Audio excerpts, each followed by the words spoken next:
Geliefdes, ons teksgedeelte 2 Korintiërs 12, verse 1 tot 5. 2 Korintiërs 12, vers 1 tot 5. Maar voordat ons lees, kom ons sluit die oor ook in gebed.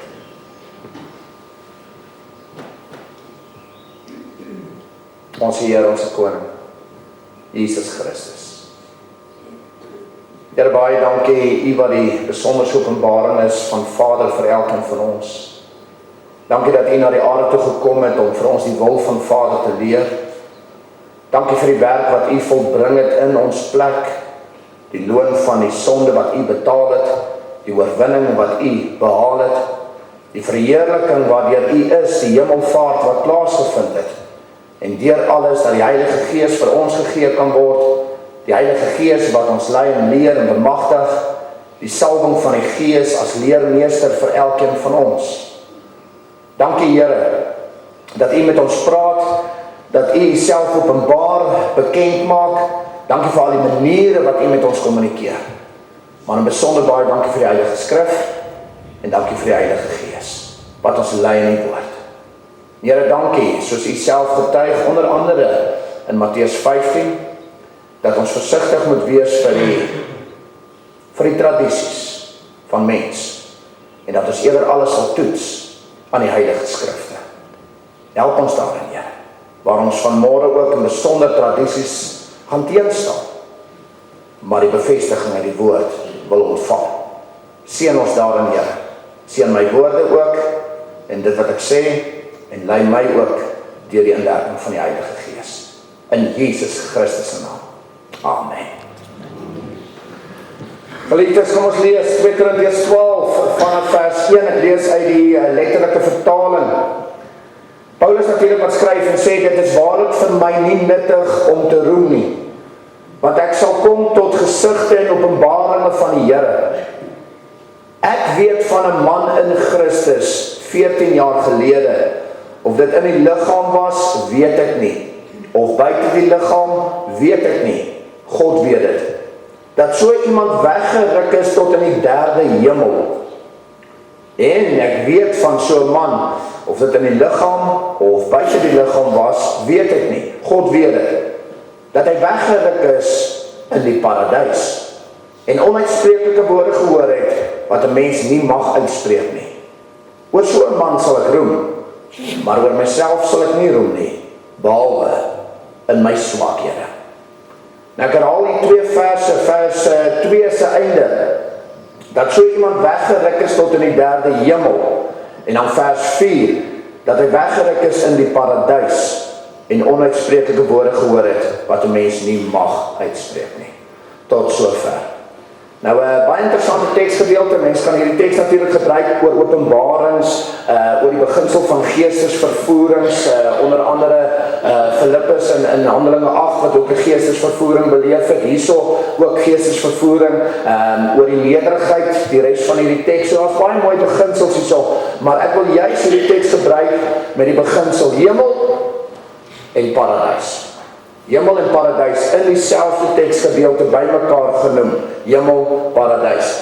En ons gaan 'n bietjie verder hierop ingaan. Maar ek gaan later gaan ons weer terugkeer na hierdie spesifieke hoofstuk ook. Nou geliefdes in die Here, ons gaan vanmôre kyk na wat intussen van sterwe tot opstanding, die tema. En ek wil net sê so voordat ons ook gesels, vandag is perifeer. Nou wat bedoel ons met perifeer? Perifeer beteken dit gaan absoluut niks aan jou redding doen nie, hoor. So hierdie preek vandag is nie 'n sentrale kernbeginsel vir bekering en so meer, maar ons weet die Here werk op verskillende maniere met ons. Maar dis perifeer, dis minder belangrik, dis nie so belangrik nie, maar baie mense vra die vraag. En uit die reeks wat ons nou hanteer het al oor die dood, ontstaan die vraag nou net nog meer en meer.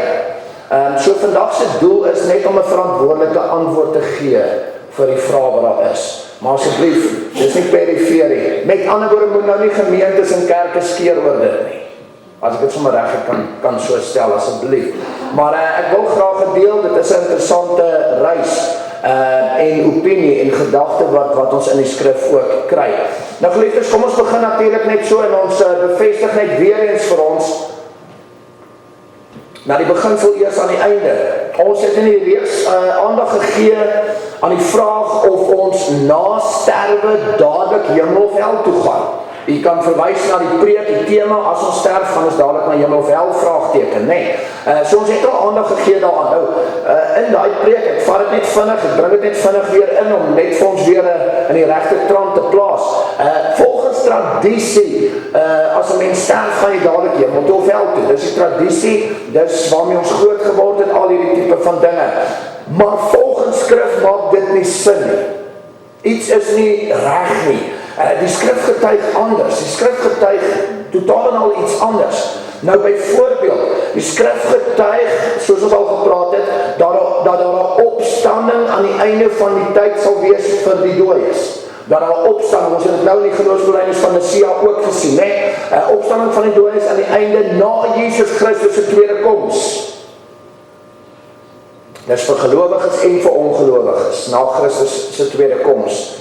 So met ander woorde, belangrike tekste, Handelinge 24 vers 15, Johannes 11 vers 24, 1 Tessalonisense 4 vers 16, 1 Korintiërs 15, Openbaring 11, Openbaring 20, en nog baie tekste wat dit vir ons bevestig. Die opstanding van die dooies sal wees aan die einde. Saam met dit, skrif getuig dat die oordeel aan die einde gaan wees, na Jesus Christus se tweede koms. Nie dadelik as jy sterf nie dadelik ek is hemel toe en hel toe en word weer uitgeskop en dan moet ek later weer geoordeel word, opstanding weer plaas, ja, dan gaan ek weer terug hemel toe nie. Dit maak nie sin nie, dis nie wat skrif getuig nie.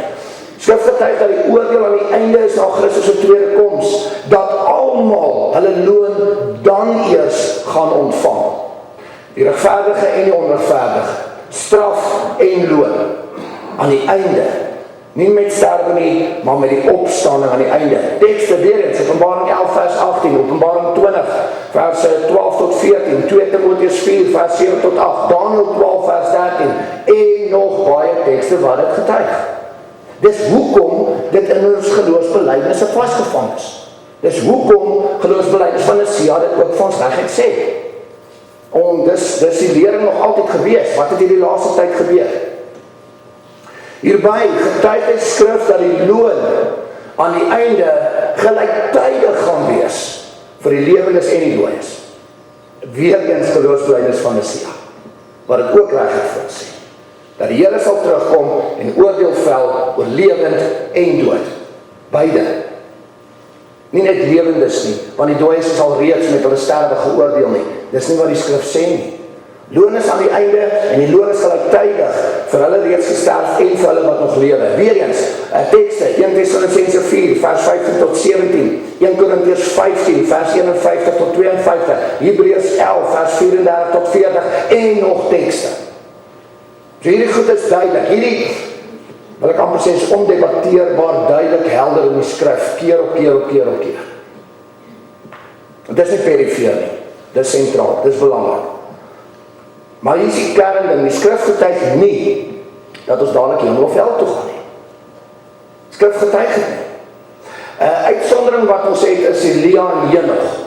Nou ons weet Elia en Henog is die twee persone wat lewend opgevaar het na die hemel. So hulle het nooit gesterf nie. So hulle is 'n definitiewe uitsondering, ons het al na hulle ook verwys, nee.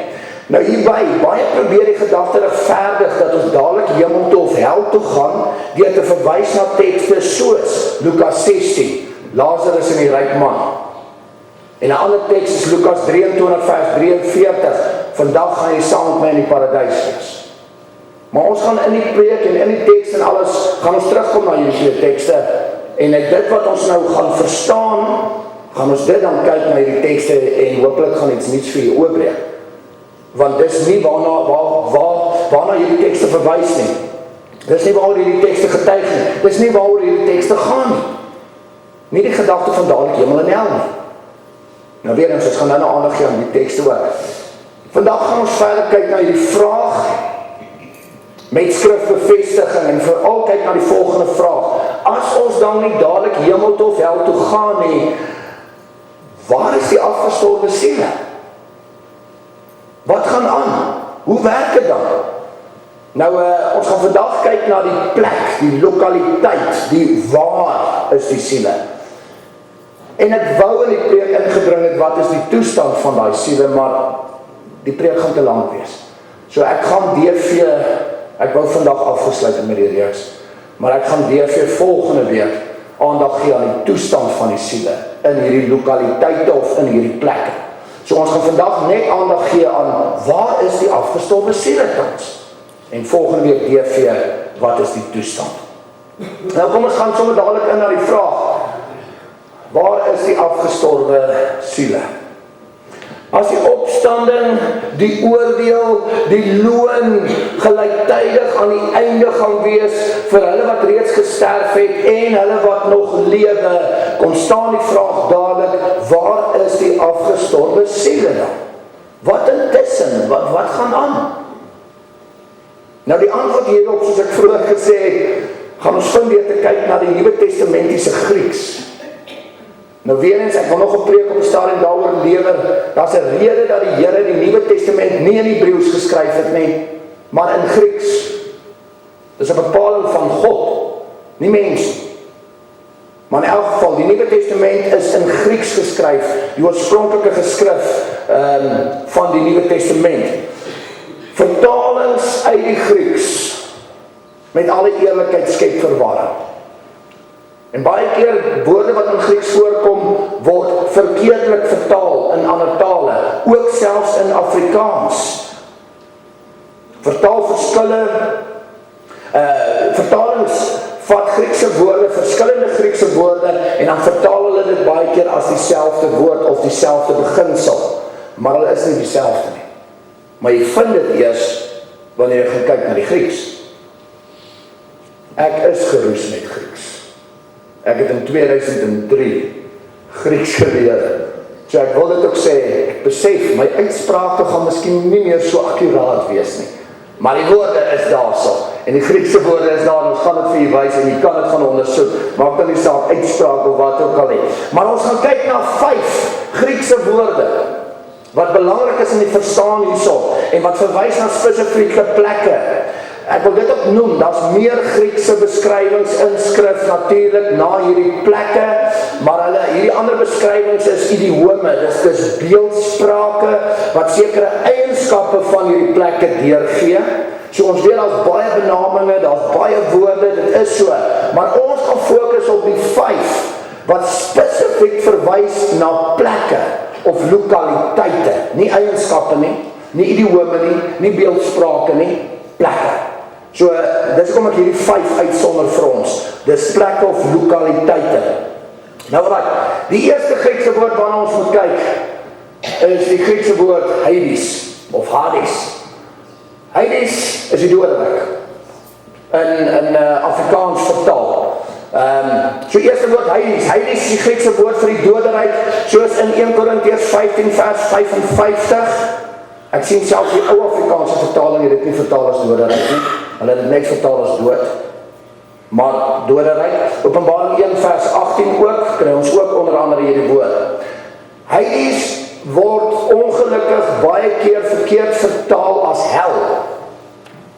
Dis nie die hel nie. Dis die doderyk. Dis totaal iets anders. Hoor die verwarrings wat ingekom het met vertalings. Ongelukkig, jammer daaroor.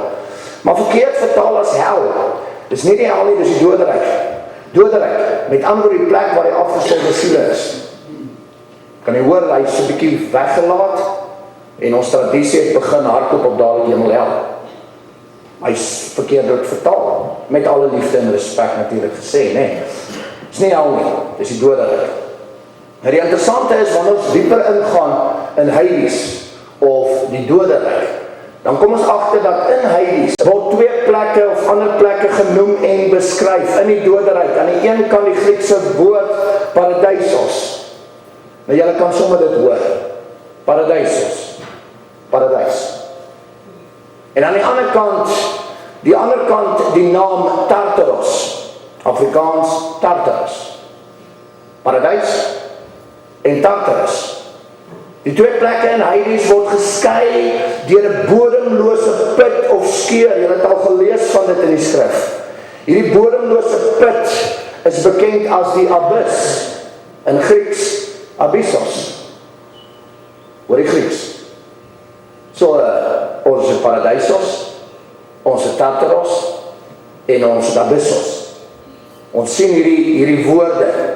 Soos onder andere abyss in Openbaring 9, verse 1 tot 2. Paradys, soos Openbaring 2 vers 7, Lukas 23 vers 43, word beskryf as die plek vir die afgestorwe regverdiges in 'n toestand van seën. Hoor die beskrywing. Dit sê sommer klaar vir jou die antwoord. Afgestorwenes, hulle wat reeds gesterf het, wat regverdig is, wat gered is, en in 'n toestand van seën is. Dis die paradys. Dis die beskrywing vir paradys. Nie hemel nie. Paradys, verskillend. Tartarus, soos in 2 Petrus 2 vers 4. Ek stop weer hierso. Hy is ook nie in ons Afrikaanse vertaal nie. Hulle het hom ook as hel vertaal. Dis nie hel nie. Jammer. Tartarus word beskryf as 'n plek vir die afgestorwe siele wat nie gered is nie, in 'n toestand van angs. Jy hoor dit duidelik. Afgestorwenes, reeds gesterf, wat nie regverdig is nie, wat nie gered is nie. Tartarus, weer eens word verkeerlik vertaal as hel. Dit is nie die hel nie. Dis waar die verwarringe begin inkom en oor generasies die tradisie ontwikkel het. So in kort, die doderyk, Hades, en binne in die doderyk, binne in Hades, is hierdie 2 plekke genoem, een kan die paradys, en een kan Tartarus, en hierdie 2 plekke word geskei deur 'n bodemlose put, bekend as die abyss. Ek hoop, Lazarus en die ryk man begin al klaar by jou opkom. Want jy hoor dit, né? Maar ons gaan nou daarna kyk. So geliefde, dis waar die afgestorwe siele is. Dis waar hulle is. Nie die hemel nie, nie die hel nie. Dis waar hulle is. Hulle is tans in Hades, of in die doderyk. Hierdie plekke paradys en Tartarus. Nou, net om dit vir ons verder te bevestig, die laaste 2 Griekse woorde wat ek net hier wil gebruik ook. As hy. Die eerste ene is Uranos, of Uranos. Dis hom se uitspraak wat ek so bietjie sukkel, maar die spelling glo ek is reg daarso. Maar die eerste enetjie is Uranos, of Uranios, en die ander ene is Gehenna. Uranos of Uranos, net soos jy hom wil uitspreek, is die Grieks vir hemel. Dis die hemel. Dis die Griekse woord vir die hemel, die woonplek van God. Uranos of Uranos, net soos jy hom wil uitspreek weer eens. Finale plek van loon vir regverdiges in God se ewige teenwoordigheid. Dis daai ene. Dis die plek waar God is. En Gehenna, Gehenna is die Grieks vir hel. Dis die lokaliteit, dis die plek. Hel is Gehenna. Gehenna, die regte Griekse woord vir hel, finale loon vir onregverdiges, afgesny van God se teenwoordigheid vir ewig. Jy sal onthou die preek wat ons daai tyd gelewer het. So kom ek gaan probeer om dit so 'n bietjie saam te vat. Ek het nou eers my eerste weergawe net so vir u gegee. Met ander woorde, kan jy echt nie weer eens dankie vir jou op. Doderyk, Hades. In doderyk Hades kry ons aan die een kant paradys, aan die ander kant Tartarus. En vanaf paradys, dan hemel, Tartarus, dan hel. Na die opstanding. So met ander woorde, ons geliefdes op hierdie stadium is in paradys en Tartarus. Nie hemel en hel. Hemel en hel kom nog.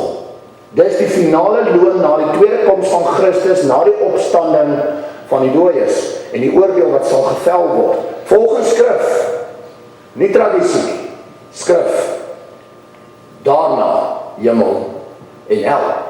Nou, ons het so mooi prentjie gekry ook hierso. Net om ons so vinnig te help ook, dis eintlik baie mooi uiteengesit hierso. Body dies, die dood. Gees en siel in Hades in. Hades sal jy sien, daar's paradys.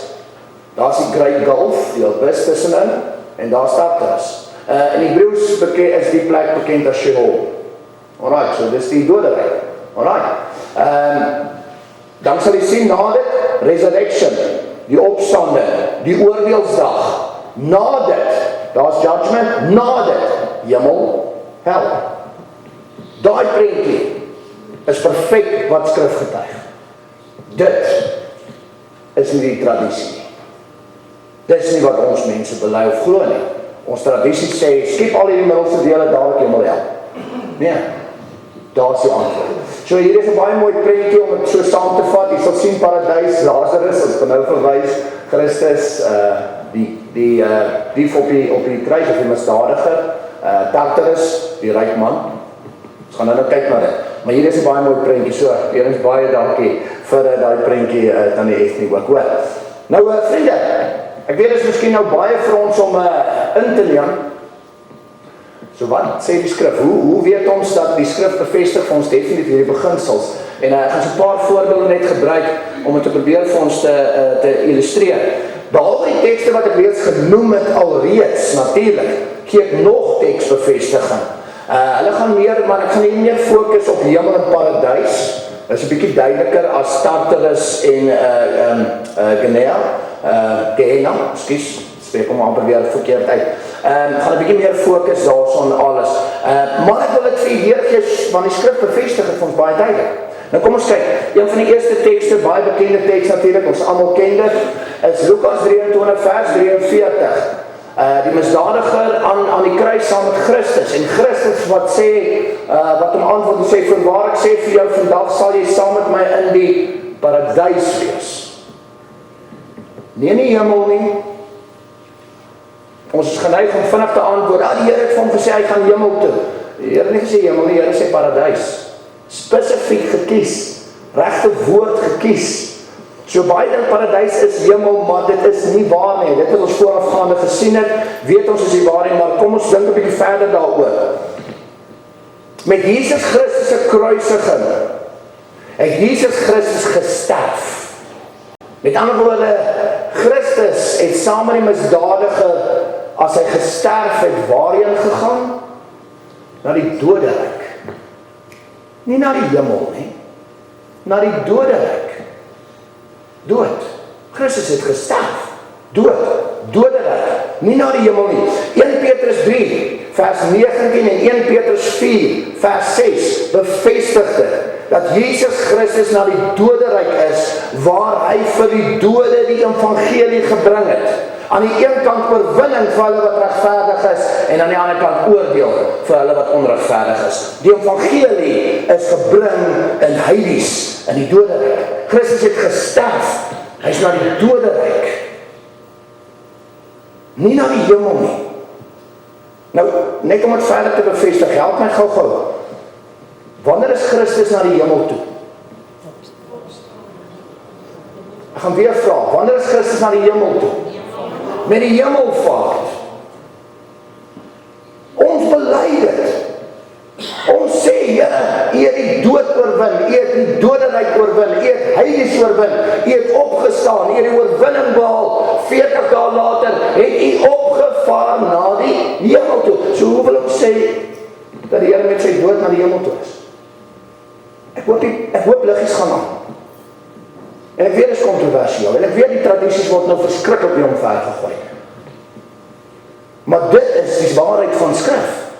Dit is wat ons erken en bely. Die hemelvaart kom later, nie met die sterwe.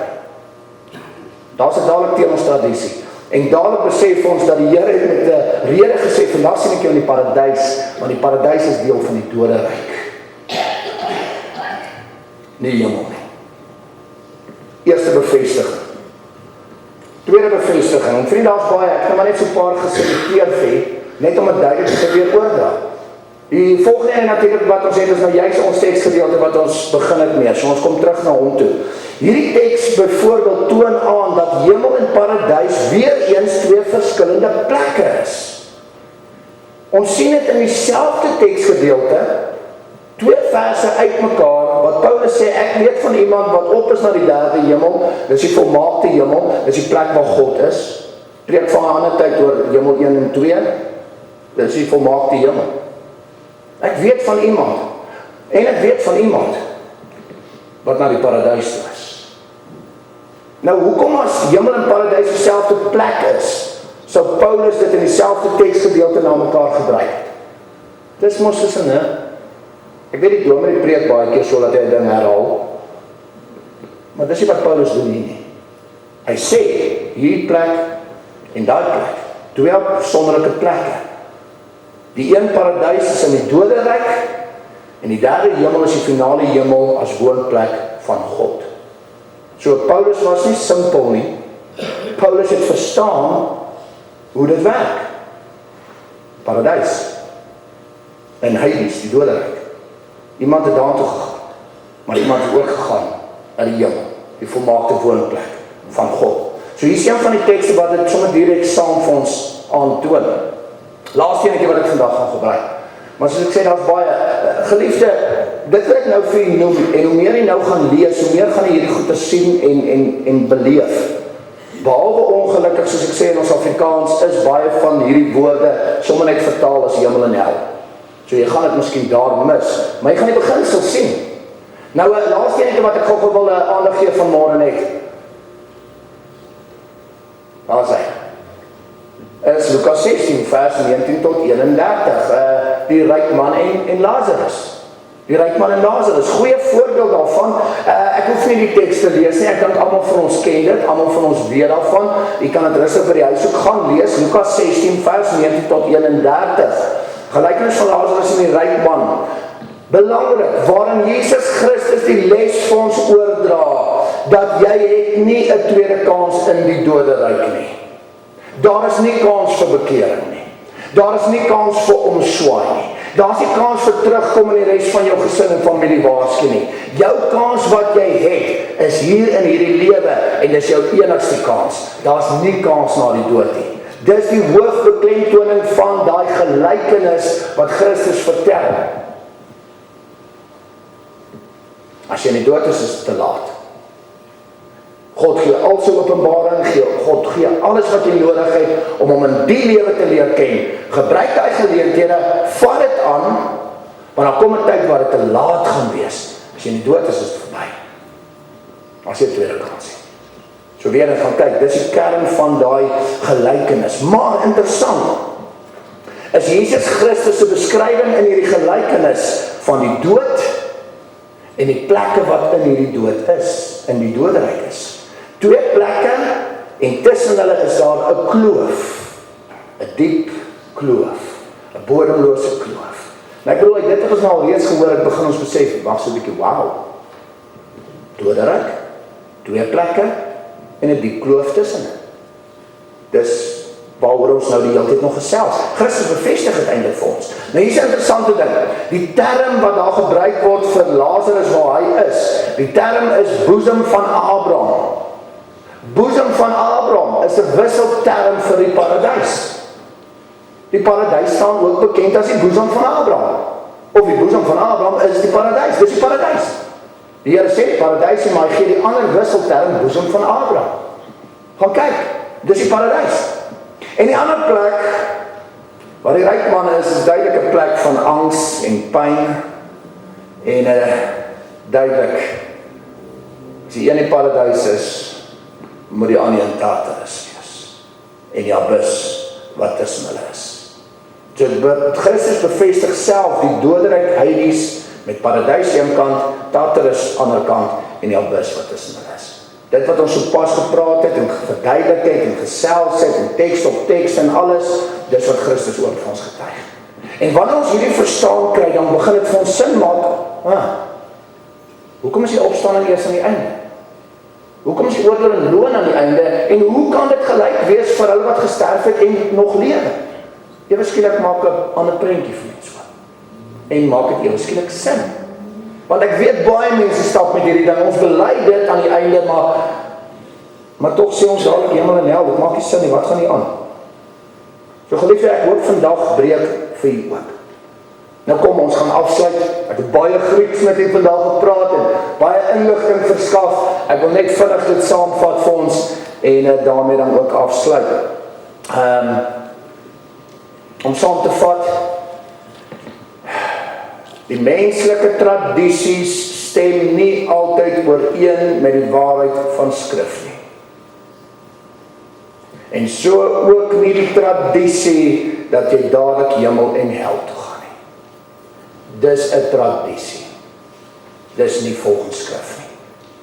Die skrif bevestig iets anders. Die skrif bevestig dat die opstanding, loon, oordeel aan die einde gelyktydig vir almal is. En weer eens soveel tekste wat het bevestig, ek het net 'n paar vir julle gegee, dit is regtig nie al tekste nie. Hoe meer jy gaan lees in skrif, hoe meer gaan jy dit sien. Dis aan die einde, dis aan die einde, dis aan die einde. En hierby wat ons vandag oor gesels het, hierby getuig skrif, dat die afgestorwe siele eers in die doderyk ingaan, in paradys of Tartarus, met die abyss wat tussen hulle is. Maar dat die siele in bewaring is, tot met die einde toe, wanneer die oordeel finaal gevel sal word. Nou geliefdes, hierdie hopelik antwoord oor waar is die siele, die lokaliteite. Maar DV wil ons volgende week nou aandag gee aan die toestand van hierdie siele. Wat se toestand is hulle? Ons het gehoor angs en pyn, ons het gehoor vrede, geseentheid, maar wat se toestand is hierdie siele? Nog 'n laaste vraag en hopelik DV gaan ons dan volgende week met die reeks oor die dood afsluit. Amen. Kom ons sluit die oor en ons doen 'n gebed. Ons Here, as die Koning Jesus Christus, Here, dis eintlik 'n lekker reis deur die skrif. Dis lekker om die skrif te delf, is lekker om hierdie beginsels te ontdek. Here, al besef ons dis perifeer. Ons weet dit het niks met ons redding te doen nie, want ons weet na die dood is daar nie kans vir omkeer en ommeswaai nie, soos hy self getuig in Lukas 16. Ons besef dit, Here, maar is lekker om ten minste net verantwoordelike antwoorde te gee vir vrae wat gevra is. Want Here, ons almal het gewonder oor hierdie saak. Ons bely die opstanding, die oordeel, die loon gelyktydig aan die einde vir hulle wat gesterf het en hulle wat lewe. Ons bely dit, maar ons verstaan baie keer nie, Here. Ons verstaan nie, want ons tradisie sê dat as jy sterf, gaan jy dadelik hemel en hel toe. En ons is al baie van ons daar agterkom, maar iets maak nie sin nie. En dankie dat ons vandag net hierdie vraag kon beantwoord, nie deur tradisie van mens nie, maar deur die skrif, deur die Grieks, deur die tekste, deur die lering wat u gee, deur die lering van Paulus, deur die lering van Lukas en so meer. Dankie. My koning, ek bid dat u elkeen van ons sal seën met hierdie antwoord en ja, om sommer verder nog te gaan delf van skrif en hierdie reis, hierdie avontuur nog verder aan te pak. Maar dankie vir bevestiging op bevestiging op bevestiging wat u vir ons gee, Here. En dankie dat dit vandag vir ons kan duidelik oopmaak en die vraag beantwoord kan word, waar is die afgestorwe siele? En dat ons verstaan, hulle is in die doderyk, in Hades, paradys of Tartarus, met die abyss wat tussen hulle is.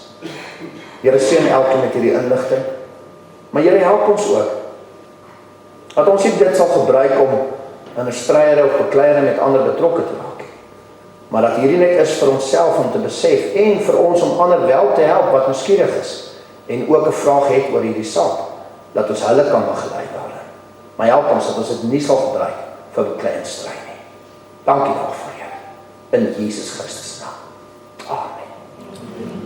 Dankie, geliefdes.